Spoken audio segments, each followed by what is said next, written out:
With George Stevens. Today is February the 7th, 2006, and we are in the library at the First Presbyterian Church. And Mr. Stevens, we'd like for you to begin by telling us how your family got to Mooresville. Well, after World War I, my daddy decided to open up an electrical contracting business in Mooresville. In Lenore, North Carolina. And somehow he came through Mooresville going to Lenore, and he had a flat tire on his car.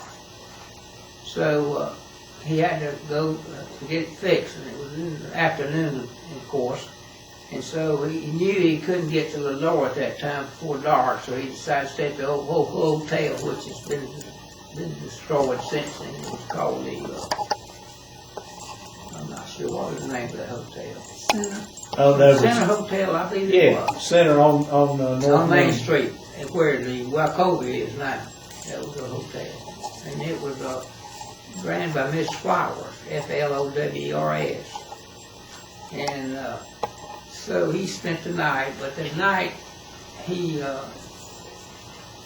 couldn't believe what was going on in Mooresville, because the thing was all lit up and the mill was running full blast. At that time, it was back 1923, right, 23. So he decided, well, wait a minute, this looks better than Lenore, or at least he thought so. Well, that was his right decision, we'll never know. But anyway, he decided to stay here, and that's how we got here. Originally, he and his wife was originally from the east part of the state. They were heavily into tobacco. They're farmers. And large families that they usually at that time when you come in here. So I was born, my sister was born in Baltimore. Now why he was in Baltimore I do not know, unless it was something to do after World War II. He wasn't there long, I know that. And I think he was maybe married there. But anyway, she was born she's about 4 years older than I am. So April 10th, 1924, I was born in Mooresville.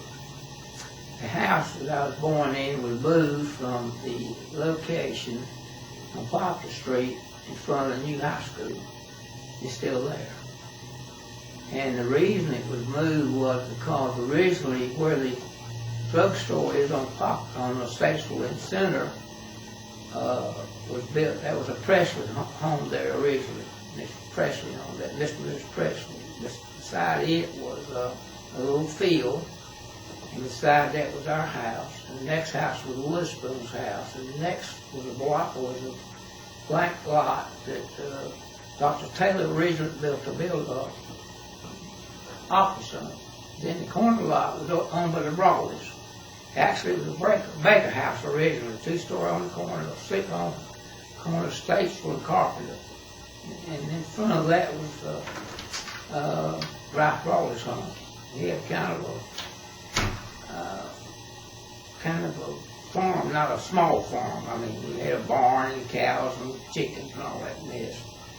But then that road stopped there. It did not go to your road on Highway 3. Huh? Coal Creek. Coal Creek now, it was called, Coal Creek at the time. And also that road from Coal Creek didn't go on in Statesville Avenue. Okay, then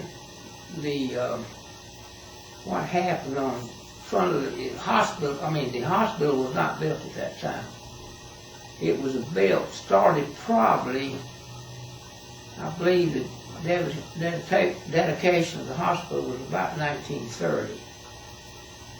The original hospital was over here on Center Avenue. You knew that, didn't you? Mm-hmm. And Dr. Taylor, Dr. McClellan was the chief surgeon here. And Dr. Taylor came here, and there was several doctors. Of course, Dr. Templeton was just a general practitioner, and there was a doctor who took my tonsils out. I think he was pretty good at that. And they decided they need more room. Now, when that hospital was built, what's so strange about it, no bigger than Moore's was, it had a fantastic plantel, whatever. They came over from Concord, didn't have a hospital inside. And believe it or not, a lot of people came from Salisbury. It had a good reputation. And during World War II, after somewhere, it must have been, I believe Dr. Wren came here, I believe before he went to service in World War. No, wait a minute. He wasn't that old. It must have been the Korean War. Anyway, he came here with Dr. Painter, Dr. Wren, and there was Dr. Sloan, there was Dr. Templeton, Dr. Bale. Why was it named Lawrence Hospital? Lawrence is the one that gave the land to it. Now, it was I believe his name was Sam Lawrence. He gave him the whole block over there.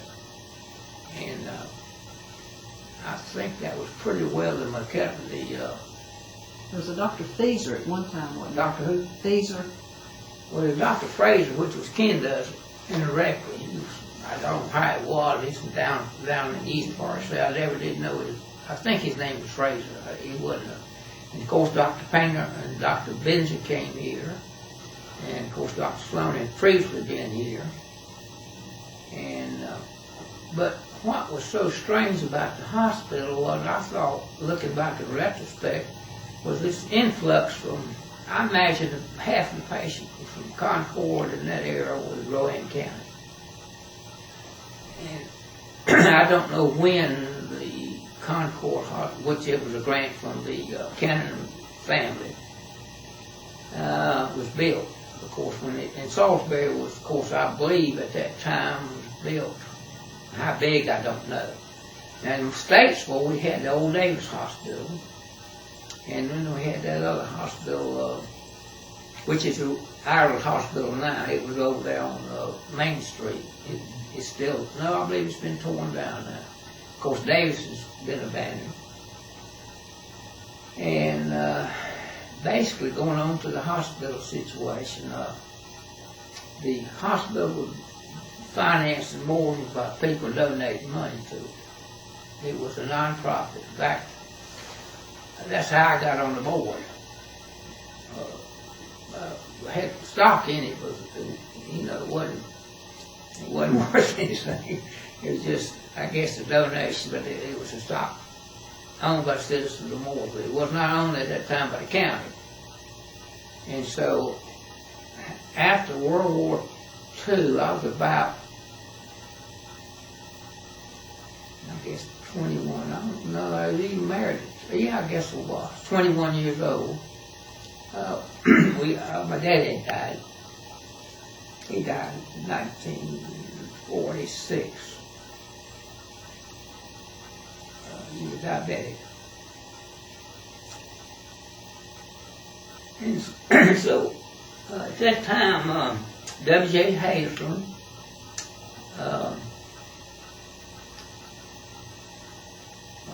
O.N.I. Houston, A.C. Craven, not Charles Mack, but Josiah Mack,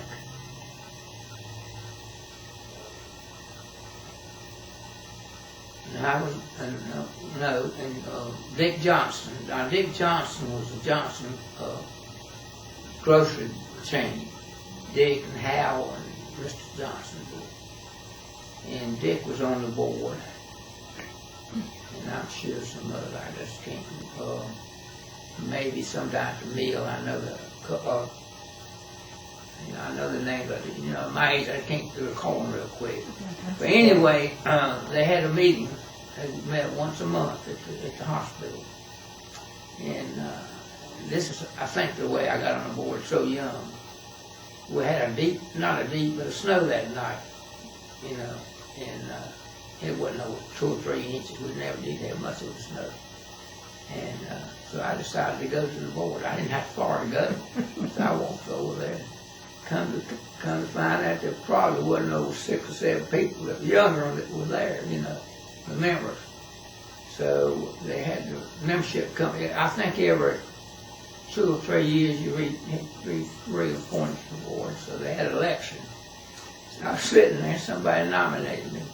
I was about 21 years old. So that's when I got on the board. Dick Johnson's the one that nominated me. And I think didn't want to embarrass me, I suppose. But anyway, I was on the board until we got rid of the hospital. And caused a really situation.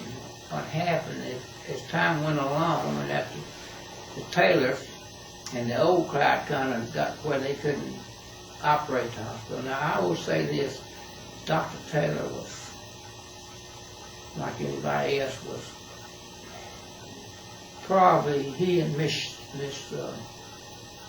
Purchase, that was his girl nurse, ran that hospital. Dr. McClellan was one of the finest men I ever knew. But he was, in fact, I don't know whether y'all should tell this. In later years, he wasn't real wealthy at the end of his life. In fact,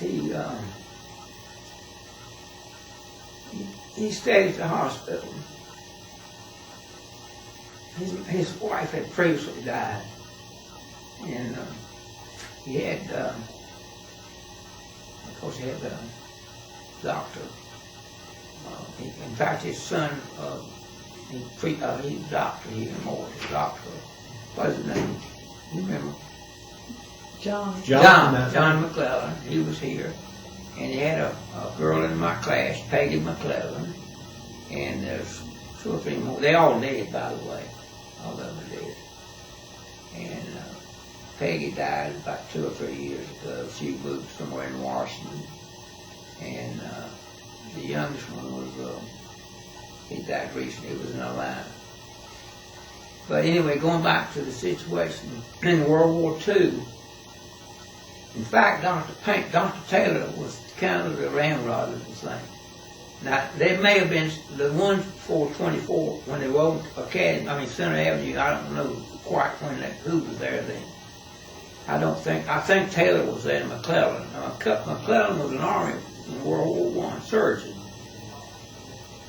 And the hearsay was that he taught Dr. Taylor surgery procedure. And of course, I had married a nurse over there.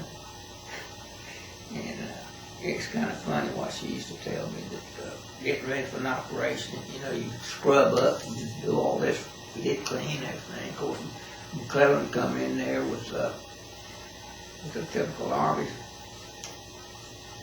underwear on, old khaki stuff. Dr. Taylor used to get on and say, they used to call each other Mr. Taylor. Mr. McClellan, they wouldn't call each other McClellan. Now, she told me this, so it must have been reading my face. In fact, she was working at the operating. Said Dr. Taylor used to get on Dr. McClellan scrubbing up, You're not cleaning up, scrub up, scrub. And at the time, Dr. Bale was on the thing. He gave the anesthesia. I don't know what I'm pronouncing that right.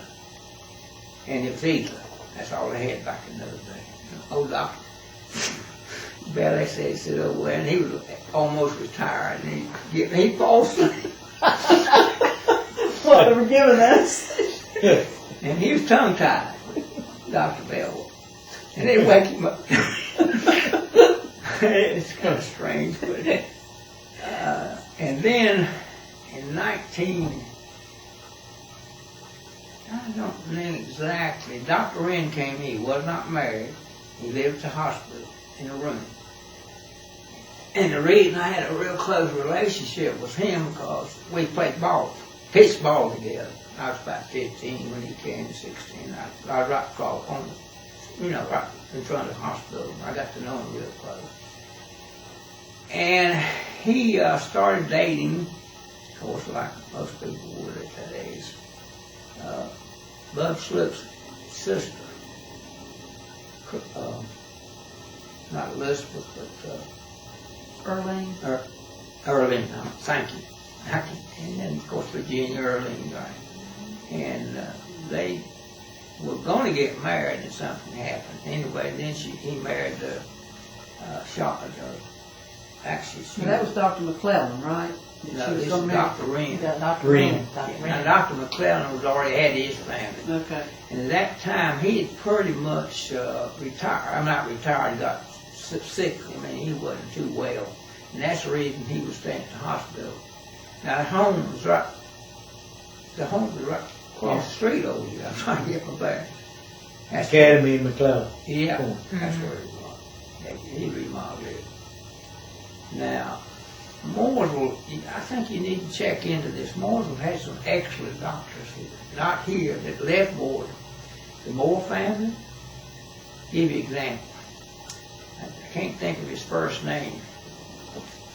There were two Moores, and there were three children here, born and raised here with doctors.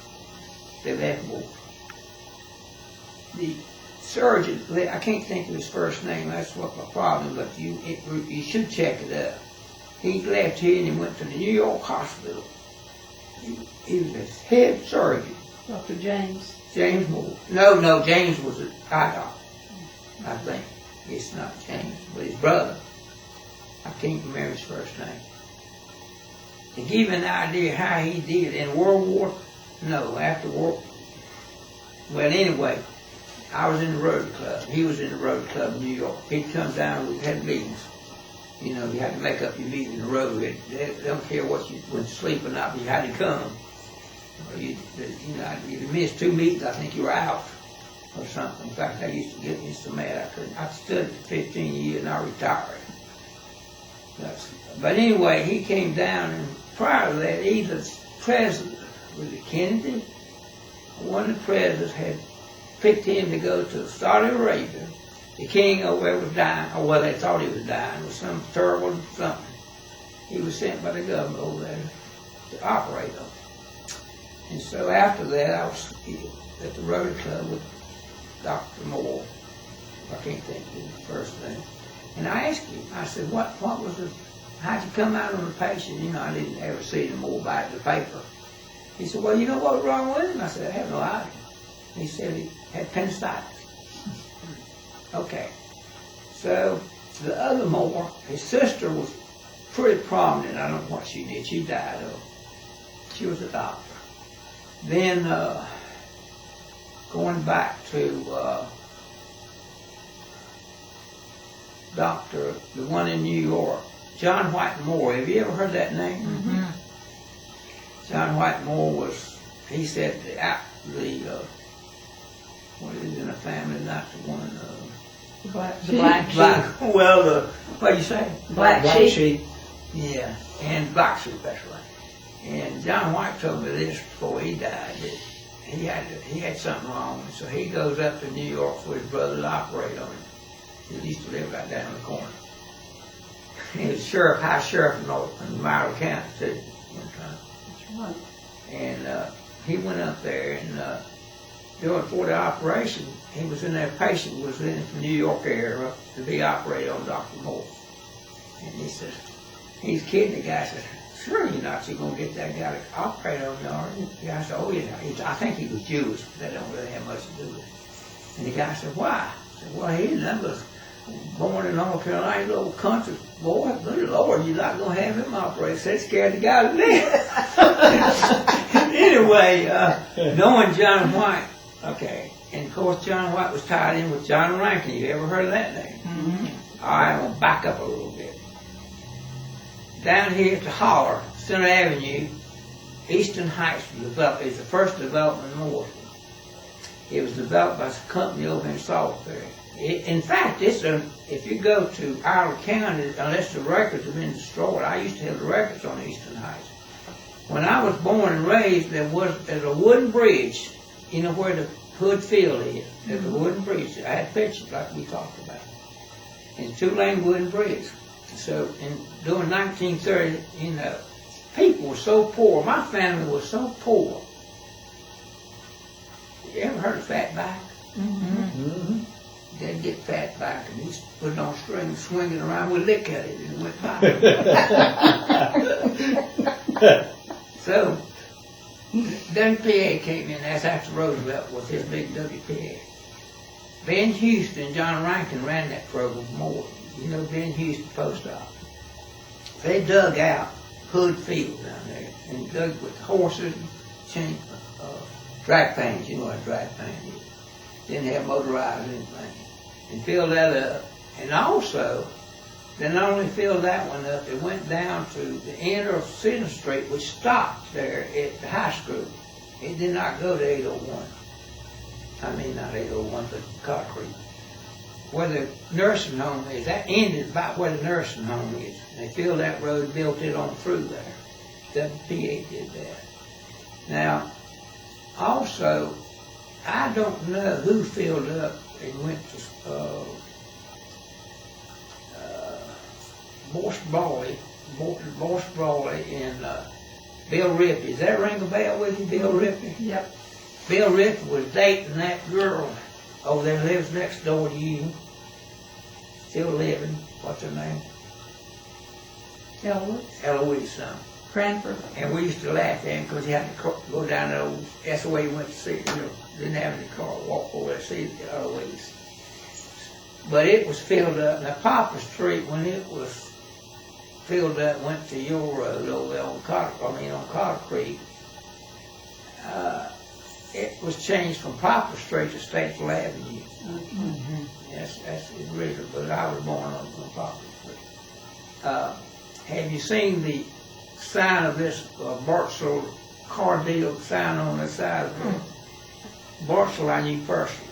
He used to pester me to death before he died. I used to have to go in and make him feel like he's not going to burn up in this thing. And he originally was with Mark Brothers. That was before my day with Bartsell and whatever the name was on it. But it's the same man.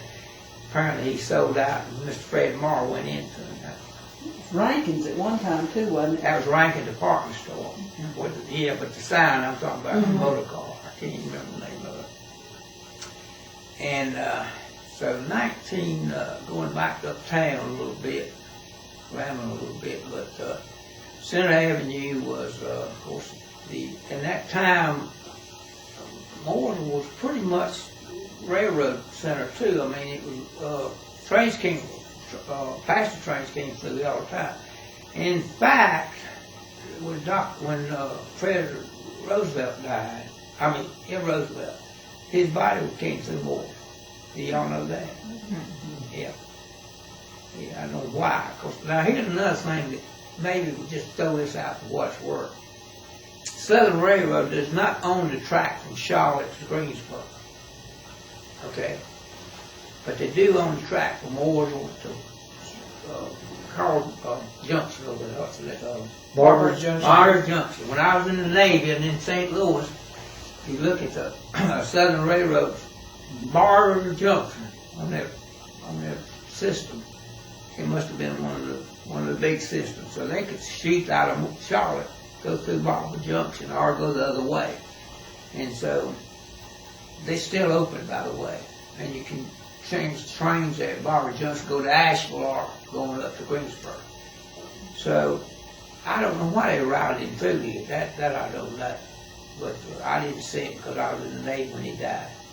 But somebody told me that. Now that could be hearsay. But somebody did tell me that it came through. Of course, it didn't slow down. It never did go fast anyway, as far as coming through the mortar. But going back uptown, you had up there where the Wacolia built now was the Johnson home between it and Joe Knox's. Now, have you seen Joe Knox's office? I know you have. Mm-hmm. Somebody's going to build a little something up there now. Well, let me show you something. I know I'm rambling. But where that thing's sitting out in front, you know, the front of something. Have you ever noticed it? The front of the building. Well, it's the front, about from this side of the building, this front. You talking about the little garden area on the side of the front of the brick standing there. Oh, yeah. Notice it sometimes. It's just, but actually the front of this building here is what it was. The rest of it's gone. Now, you see it? Yeah. Mm-hmm. Okay. You won't cut it off. Let me just show you what. For the characters, I couldn't think of. Tell us about You the remember- picture. By the way, you remember that. Tell us about Okay, this is a picture of my father's business between 1926 and 28. And it was beside beside the Johnson home on North Main Street. The home's, of course, been destroyed by now. And the front of this building is still there, beside the Knox Realty. Behind this building was Miss Johnson's washroom. But it's actually between the hotel. This is the hotel, then Miss Johnson's home, and Knox building, which is there now. It wasn't called the Knox building, of course. What's so neat about this thing is, in my opinion, is the refrigerator. By the way, this refrigerator, one like that, is still in existence. It Melpers.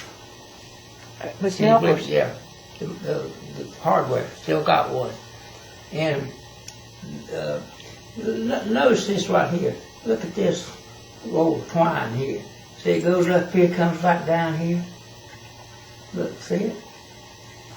Also, look at the paper. I don't know what they did. They had paper, but they never had the bag. So look at that. There's a row, and there's a row, and light bulbs, and all these old fixtures. Now, these fixtures for sale, of course. And there's a toaster. And this is Carter Kerrigan,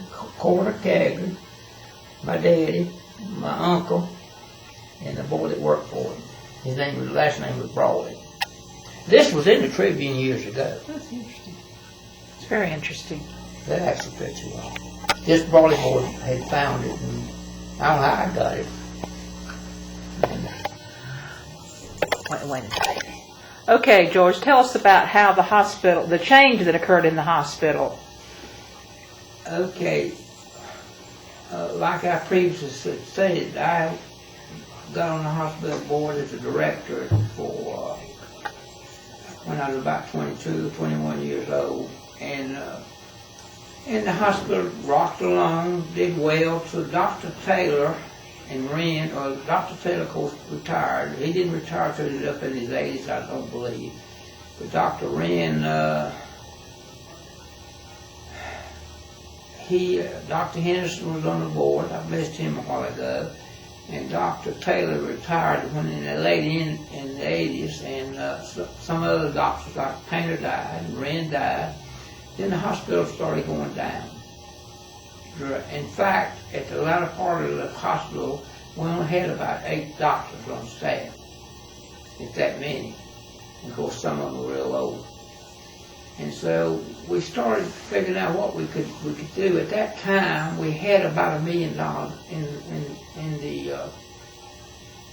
in CDs at the First National Bank. So at that time, Jack Duffy was on the board, and me, and some other people that I mentioned. I think I'm not sure whether now Houston was still on the board at that time or not. So unfortunately, they hired me as a head of the financial committee. So when I first looked at the situation, I said, well, we got $1 million in the board, on the hospital board. Found out that the hospital that we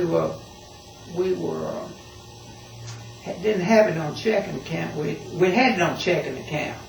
And I said, Lord of mercy, we need to put that on CDs. Well, of course, the First National Bank said, well, we'd rather have it in checking accounts than CDs, because they were using the money. So me and Jack at that time was working for the hospital, for the bank, First National Bank. Of course, me and those I'd been real close, but it's just a business situation as far as I'm concerned. I said, this is not right. We got to put this money on CDs, collect interest on it. And so we did. And in the meantime, the hospital the hospital was just going down fast because of the lack of doctors. And they got into an argument. At one time, Wren got mad at Dr. Taylor, and that's when he built his clinic across the street over there, Dr. Taylor did. Then Dr. Wren built beside our old house, between the Presbyterians and ours. It's still there, by the way. I don't know who the doctor is over there now. And of course, the Dr. Taylor's clinic's still there. Of course, the house where I was born and raised between these two, we got to keep them straight. And this house has been moved. Dr. Wren, we sold it to Dr. Wren when we rebuilt down the corner where we were, my mother and myself. So, anyway, we decided we were going to try to get something like Presbyterian Hospital, it's Presbyterian Memorial, and Ireland Memorial. We made a proposition to run the thing. And they came up. Presbyterian came up, and Memorial came up, and Ireland came up. And there was a faction in town, like Moors was good about having these battles between each other. We had problems. And so the Hospital Corporation of America came here, HCA, out of Tennessee. In fact, they've recently been charged with a lot of federal fines for this and that, and I'm not going to get into that. So they invited us to go out to Big Daddy's. Big Daddy's on 150, Feathers. And Bill Neal was on the board. Slick Neal, I used to call him. And so all of them was out there, and everybody agreed, no, ain't no way we're going to have this at the meeting. So I was wanting the Presbyterian to take it over personally. And so after that, Grady Shue was on the board, Walter Jones. I believe maybe Jimmy Houston was on board there. I'm not sure at that time. I can't remember the changes there, but everybody just had a fit. They wasting their money. And so I went to the beach for summer vacations. Jack Duffy went off vacation. Came back 2 weeks later. We got word that they decided to talk to, the HCA was going to get the contract. There hadn't been a meeting yet. I couldn't believe it. So I accused, that's where it kind of hit the fan. That's where I said, what happened here? The building, and I used to call Grady. I all these, Joe Knox, I forgot Joe was on there. And I still have a good relation. I go in there and talk to him right now, but we don't ever agree on a lot of things. But anyway, they changed their mind. And they'd say it was coming. Okay, they came here. I was against it. Jack Duffy was. Maybe a couple more, I'm not sure. But the majority, of course, always win. And so they came here and they started spinning like the devil. This and that. Well, at that time, of being on the board so long, I had so much inside information. So I knew what was going on. I would have never been able to do what I did do if it hadn't been for these nurses and my wife, of course, had graduated there. Well, of course, she wasn't activated, but we knew everybody. And the secretary of, like the girl you just mentioned, lived beside you, Eloise Cramp, was so feeding me this information. To make a long story short, it got to be that they were just going rapid. And I figured out what was happening. They were trying to get rid of the money we had, break us really, so they could buy it cheap. So they were just, they weren't buying it, they were just running it as a, Also, they did the same thing at Davis Hospital in Statesville. I think they got a rapid up there. So anyway, my being on that committee, I started checking up on the finance. They would spend, like say, money here and yonder, and it really wasn't even getting that many doctors either. And it came obvious to me that they were trying to run it down as quick as they could to buy it. That was just, So I started, and to give you an example, we didn't have much money, so they're going to have this big to-do, like a lot of these towns do, go to Greensboro and have this big, y'all used to do that in City Hall. Come to find out, we were going to have this big weekend flurry, and have New York Times delivered in the morning, breakfast in bed, and girls if you wanted one, if you're not married, and all this stuff. And hey, a double sheet. Did you know the bed had double sheets on it? You ever heard of double sheet? No, not a triple. No, it's a triple sheet, I believe it was. We had a double. I came back home, I said, what the hell's a double sheet? Well, we never go, we didn't go. But it was on the plan, we were going to have a triple sheet. I said, what is a sheet, triple sheet? I couldn't find anybody more ever heard of it. Finally, my daughter in Charlotte called us and said, Dee, what the heck is a triple sheet? Well, she knew.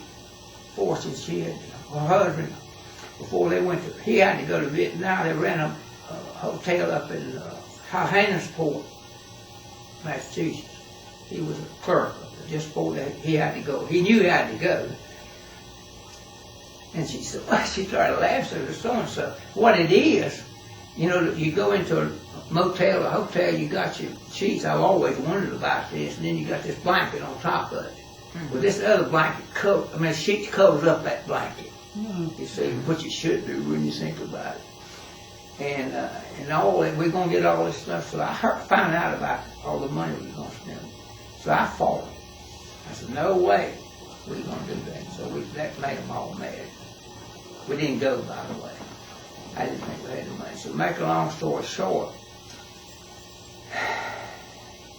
you need to go back. Really, if you really want to see what happened more, to go back to the paper. It was there. Everybody couldn't wait till the paper came out on Thursday, whenever it comes out. And it wasn't easy.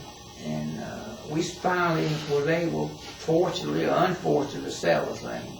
We got about $4 million out of it. That's where the money came from to build not the Mack Center, but the Mooresville Citizen Center. The rest of it, we didn't, news on it was put up here onto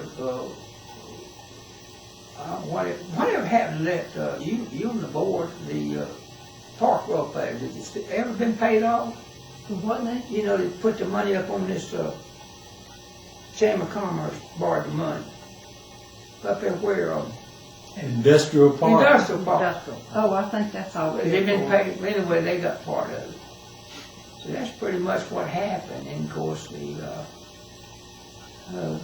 built, which is nice, they built a new hospital. I guess that's on it. But going back to what we're going to do, see, I wanted Presbyterian Hospital. Well, I had a little bit of, the Belt fellow, John Bell, and Robert Carr. There was, the Carrs here, the Bell. So Robert and them knew John Bell, because he was the president of Presbyterian Hospital. So we went up, we would talk to John, and John would have took the hospital at that time, and but they didn't have. They knew there was a conflict in it, problem, So they didn't want to get it. Also, at the time, none left in Statesville. I went to see him. He felt the same way. I'd love to take it over, but now if y'all gone, I was up to see a patient the first time in years up at our Memorial. They'd done a beautiful job up there. They really got but the point of it, neither one of them wanted to touch it. And Carolina, I can't think of his name down there, Carolina Medical Center, he was the same way. They were a little bit scared of this infighting we had going on. So none of them were interested. Well, they were interested, but they didn't much care. I think in looking back, I think some of them would have been if they knew what would have happened to more, the growth of more.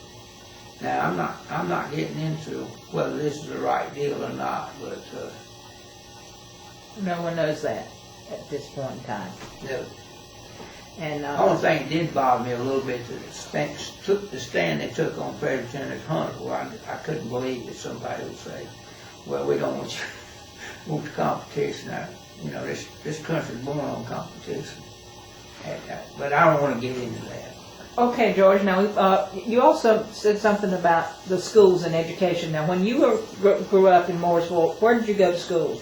Okay, Star South School. At the time, Miss Greenlee was principal. You ever Still heard of principal her? when I went. Huh? She was still principal when Was she? we went. Yeah, Oh, surely not. yes. In the Yeah, I thought 50s. she was. Anyway, I was in Linda Templeton's about the fifth. Well, I started with I don't know who was first. Can't remember some of the teachers. But before I got Miss Linda Templeton's class, I was in. I never did. Yeah, I was in Cole Freeze's one time too. Cole Freeze was there, and then Linda Templeton. But there's a girl named Armstrong. And it's about the second floor where the class was. No, it wasn't. It was in on the first floor. She spanked the heck out of me one day for something. Well, my dad was on school board. Boy, I couldn't wait to get home and tell Daddy about that old man on teacher. I could just see him getting fired. So I said, Daddy, he listened to me. When he got through wearing out my little butt, I tell you, I said, Lord, I'll never, come on. Got another one, did you? That's where I started. Well, then what happened was, the South School, you got a picture of the old high school, hadn't you? Not, somewhere, not here with us. Not with us. Well, anyway, the high school caught on fire. Yeah. And so WPA rebuilt that and built the auditorium on it. I think it's not a good picture to give you an idea of what it was.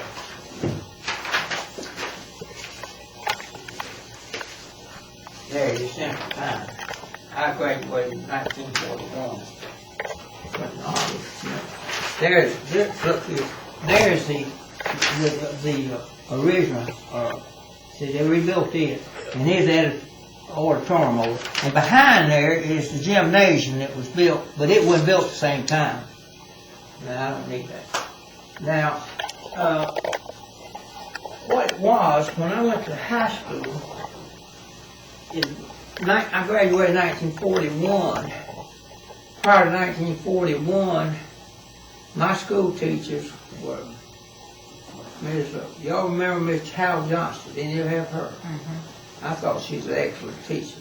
She was mostly French and trigonometry, I believe she taught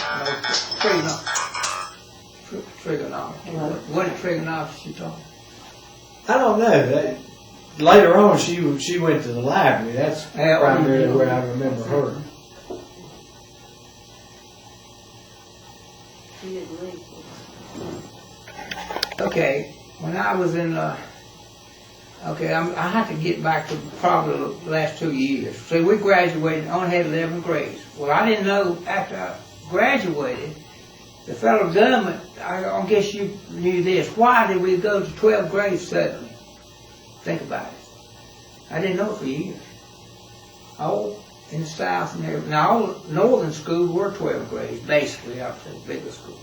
And so, we went to 12 grades. When I graduated, I only had 11 grades. We didn't have any cafeterias or anything. All I had to go home and eat, take a bag to school. There wasn't no such thing as that. So after the war started, in World War II, apparently the federal government decided we got to go to 12 grades in this country. I thought, well, that's for education. Apparently it wasn't that question. What there was happening, the boys were graduating 11 years on 11 grades. They wasn't old enough to be drafted in the Army, so they went for 12 years so they wouldn't have that year playing around. I didn't know that. But of course, it didn't affect me. But a friend said a car was in the grade behind us, I believe. And I talked to her last night. She was one tough gal. Woo! She was a tomboy. You wouldn't think it if you know her now. But anyway, going back to the school, I had Mary Show. She was excellent. Now, she taught out of the book, mathematics, and mathematics, and we had Algebra, trigonometry. all that stuff. Yeah, we didn't have calculus in high school. We did have algebra, and she taught out State College's freshman algebra course. Well, I was fortunately pretty good in algebra. I mean, in mathematics, period. Well, when we had a choice when I came up. I could either take Latin or French. Well, Latin, Lord mercy, I couldn't even speak English almost there. Anyway, I took French, never learned how to speak that mess either. So I finally struggled through that. But when I went to state college, I could keep up with anybody in mathematics. In fact, I had talked to Miss Mary before she died several times at High Point. She went to High Point, retired over there. She never did marry. But English was my problem. Now, we had a good English department, but for some reason or other, I didn't get a hold of it. Lynn Colston lady was passed before I got there. I understand she was an excellent teacher. My sister took her. But I had a girl graduate from GC, or some girls' school that you talked about. Her name was, what's her name? About cute little thing, about 20-some years old. And of course, I had problems seeing pretty good, so I always had to sit on the front row. So she sat on my desk and crossed her legs. And, damn, I trying to teach me English. You know what? You know how much English I got.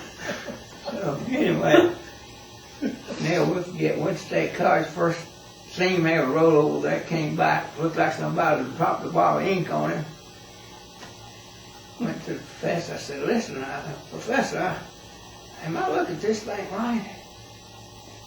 He said, yeah. I said, minus 32 degrees, 32? I said, that certainly can't be right. You can't get below zero. He said, you did. But I had no trouble at State College. I had a good education, other than that.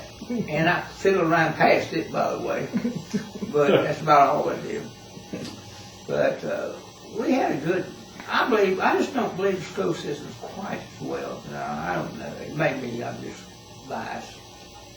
Certainly, when you were there, it was an excellent school system. I think we had excellent teachers. Now this girl, it wasn't her fault.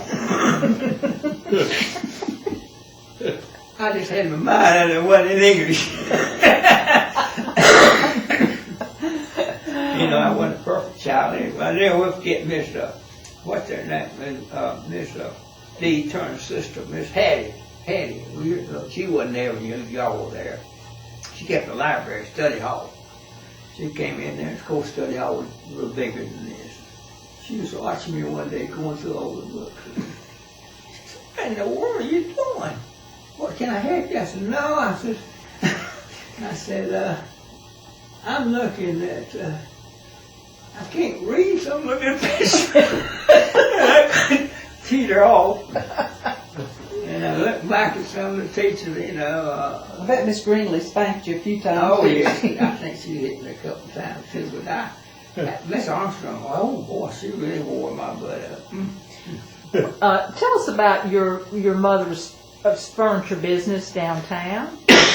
Well, what happened in World War II, I didn't know it till I was in the Navy. Now, copper, it just ceased to be, you couldn't hardly buy copper wire. Well, anything really, gas, anything else. But all the copper wire was going into the program I ended up in the Navy with, degalvanizing, depermanent, which was magnetic wires going around ships to save us from getting Germans dropping these magnetic mines, was destroying about half of our ships that we were sending overseas. Cargo ships, I'm talking about, with equipment. So somebody, the Americans had come up with a secret. They could take the ships that were built in New Orleans and New York. I'm talking about merchant ships now, all of them really.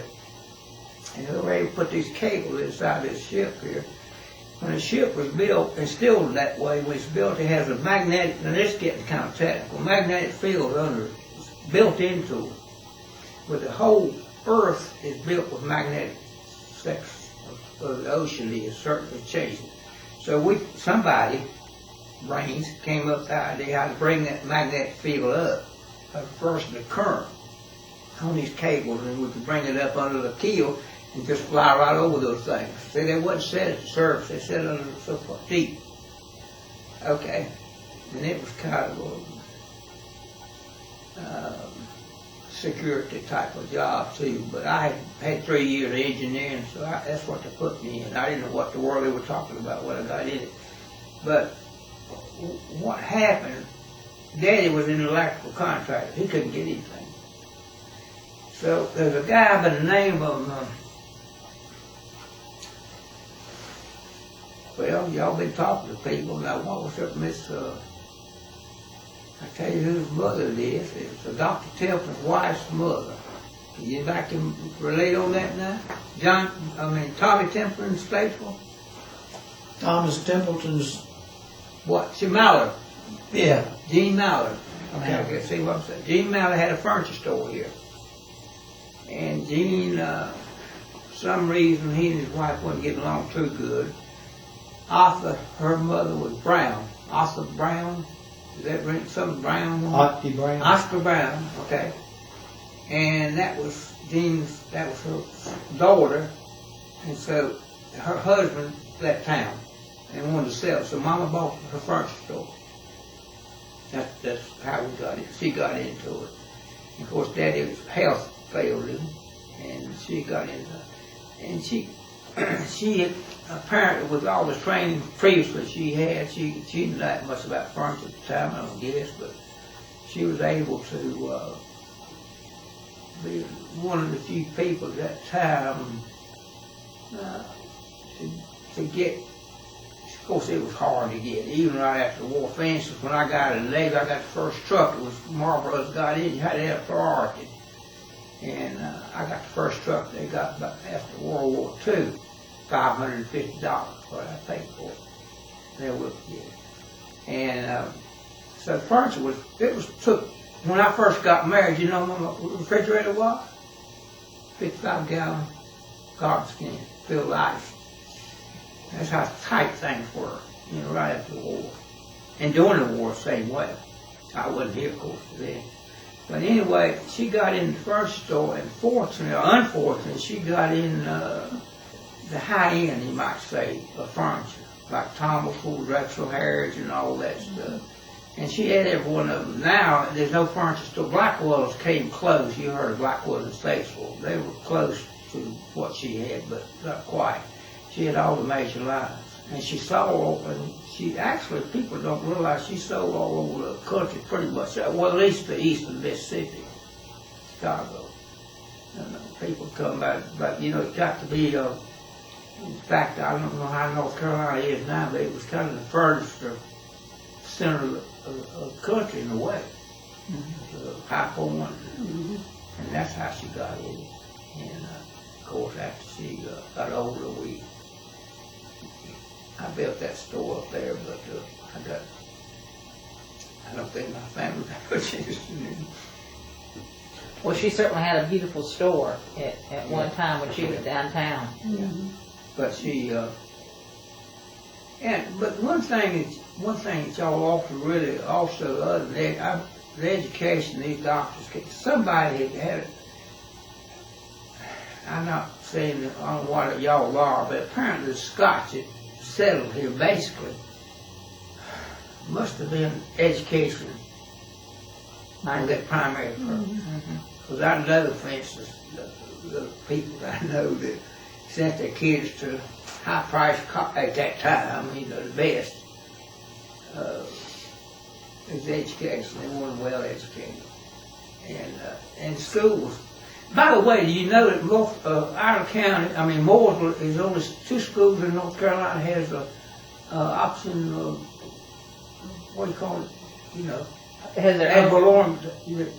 School tax. has their own system and their own taxing system. Yeah. What's the other one? Chapel Hill. Where is it? Chapel Hill. Is it Chapel Hill? Yeah. Only 2 in North Carolina. Used to be Rosie's before. But it's strange. You know, they try to get us from college rates over Ireland this morning. I'm glad they didn't. Dr. Fields talked about that. Yeah. Oh, he did? Yes. Now let me go back to school a little bit then. He was here. Okay. When I came here, went in business in 1920s, well, not 20, but about 46 when I graduated. See, I had to go in service and come back and go to my last year. In fact, I love to tell this one.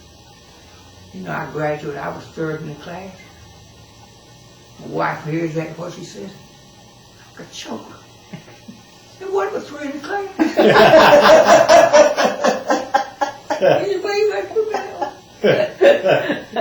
But anyway, when I got back to high school, I think Dr. Morgan was here. Okay. So, in fact, I did about all the school mechanical that was built here, from here on up till we kind of got out of that type of business. But when they started building a high school over there, Barger Construction was low. I was a general contractor. I was low in electrical. And Statesville Plumbing Heat was low in mechanical, which was heating. And but come to find out, they didn't have money to build the thing, to let the contractors.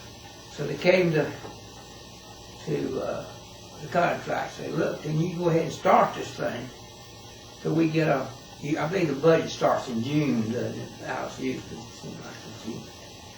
And, you know, get it started so they had the money coming in June, because the state law said you couldn't start a building until you had the money to do it. Now, which school was this? This is High school. Yeah. Okay, excuse me. And so we agreed to, I don't know why I could do it, because I had no money either, but we agreed to do it, you know, get it started. So it wasn't real easy. Mooresville never had the money really wasn't that easy anymore, you know, to build stuff like that. You know, I mean, we ain't been, well, I don't reckon it's been easy anywhere really when it gets to government stuff, but it went up, and of course then the Mooresville was built, then Morgan's auditorium was added to it, and then of course Parkview, and I'm not, you know, Dr. Taylor told me years ago when I was at Rotary Club, we got talking one day, he said, if you don't toot your own whistle, nobody's going to toot it for you. You know, but we did basically all the school, the World War when it came along. But what I want to get as construction is this. Somebody asked me years ago for what kind of cemetery tile. How in the hell, he used the word hell, did Mooresville have so many contractors? I mean, good size, for the size. You know, Mooresville doesn't a textile town. I didn't realize it. If you look back historically, people thought Mooresville was textile, middle town. You know that. In fact, Oscar Davis, I'm going to ask you about this. You need to check on it. You know, we had that seal. Has it been dropped? Alice? Town seal? Town Moore. No, we No, still I have noticed a still lot of use these it. trucks don't have it on this Town Moore. It's got that, still that No, turquoise still on. Alice got one the other night at her retirement party. You got one? Yep. Are they still using it? I hope. Sir. Okay, good. I thought maybe they dropped it for a moment. Okay, well that's good. But anyway, going back to the contract, the Barger Construction Company, probably is why this happened. Barger Brothers came as a lumber company. They tittled around there a little bit. And finally, John Barger's daddy went to States and went into the lumber company business. And then, not construction, but selling lumber. And then Mr. Young White came on board and got the thing going as a construction company. They built a big addition to Presbyterian Hospital, the Chapel Hill Stadium years ago, and I could name you. Well, I started to give you, but I think I will bring a book on that had it's right in from all the jobs they did. So they came to be one of the outstanding contractors, you might say. Well, I was followed. I was doing work for them too. So you got out of there. You got Fort City Electric, Belt Brothers Construction, all these contractors and people in the construction business will say, how in the world, how did it develop? And to me, that's how it happened. Mooresville Roofing Company. I mean, these names were just statewide. In fact, 1900, and give you the idea, you know, you're Presbyterian. Are you Presbyterian? I'm Methodist. Well, you know where, up here in the, what's that thing up in the, Montree? we did that. Hotel right after the war. And also that cottage, that fort. Oh, you're talking about Camp Greer. Yeah, we did both of them up. Also, didn't Barber Brothers build a big Purdue plant up on the eastern shore of Virginia? I'm not sure about that, but they probably did. I think But so. they were strong.